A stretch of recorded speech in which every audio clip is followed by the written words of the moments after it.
Hey guys, welcome to Tutorial Guru. Today we'll be learning how to change language in YouTube app, and now let's dive right in.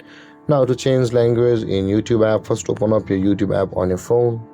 After opening your YouTube app guys, on this interface at the bottom right corner of the screen, you can see the U button available for us just beside the subscription.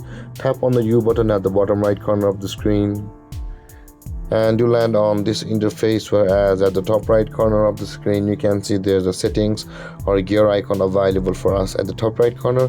Tap on the gear or the settings icon at the top right corner, and when you land on this interface guys, you will be required to tap on the general option available for us over here at the top of the screen. Tap on general, and you can see guys there it says the fourth option, app language, and it's currently English. Now in order to change language in your YouTube app, tap on the app language, and you can see guys now in order to proceed you can choose any language over here, whichever you like.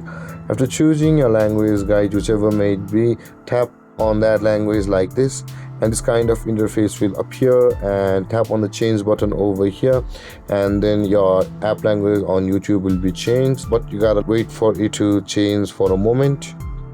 And with that being done guys, your app language on your YouTube app will be changed like this, and let's change it back to English. And there guys, this is how to change language on YouTube. And if you have any confusions or questions regarding the topic, feel free to comment in the comment section below, and don't forget to like, subscribe, and hit that bell icon for more videos. Thank you for watching guys. Peace.